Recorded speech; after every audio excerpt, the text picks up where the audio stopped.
কুরবানি। ফরমান দিলেন আল্লাহ, ত্যাগের পথে আহ্বান করলেন তিনি। শুনে যাও মুসলমান, ইসমাইল এর এই কাহানি।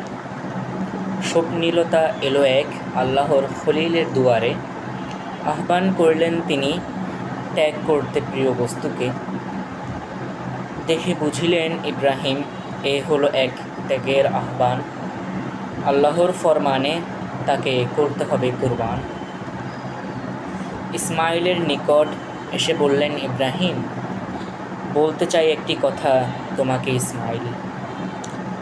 দেখিলাম আমি উৎসর্গ করছি তোমায় আল্লাহর আহ্বানে, তোমার কি মতামত জানাও আমাকে।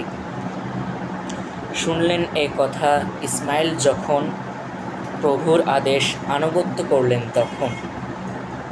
দুচোখ নিলেন বেঁধে একটি কাপড় দিয়ে, শুইয়ে দিলেন তাকে একটি পাথরের উপরে। ছুরি চালাতে আরম্ভ করলেন তিনি, জিব্রাইল নিয়ে আসলেন দুম্বা আসমানি। রেখে দিলেন দুম্বাটিকে ইসমাইলের জায়গায় তিনি, কুরবানি হয়ে গেল সেই দুম্বাটি। খুশি হলেন আল্লাহ ইব্রাহিমের ত্যাগে, প্রিয়তম বস্তুকে ত্যাগ করার উদ্দেশ্যে। বছর ঘুরে আবার এলো কুরবান, ত্যাগের ডাকে জাগলো প্রাণ। প্রভু সবাইকে দিলেন আহ্বান, করো সবাই হৃদয় কুরবান। কুরবানি।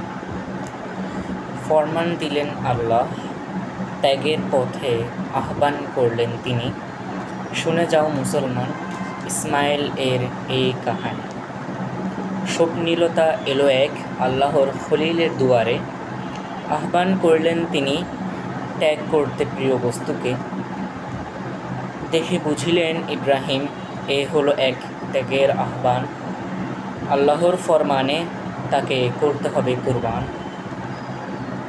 ইসমাইলের নিকট এসে বললেন ইব্রাহিম, বলতে চাই একটি কথা তোমাকে ইসমাইল। দেখিলাম আমি উৎসর্গ করছি তোমায় আল্লাহর আহ্বানে, তোমার কি মতামত জানাও আমাকে। শুনলেন এ কথা ইসমাইল যখন, প্রভুর আদেশ আনুগত্য করলেন তখন। দুচোখ নিলেন বেঁধে একটি কাপড় দিয়ে, শুইয়ে দিলেন তাকে একটি পাথরের উপরে। ছুরি চালাতে আরম্ভ করলেন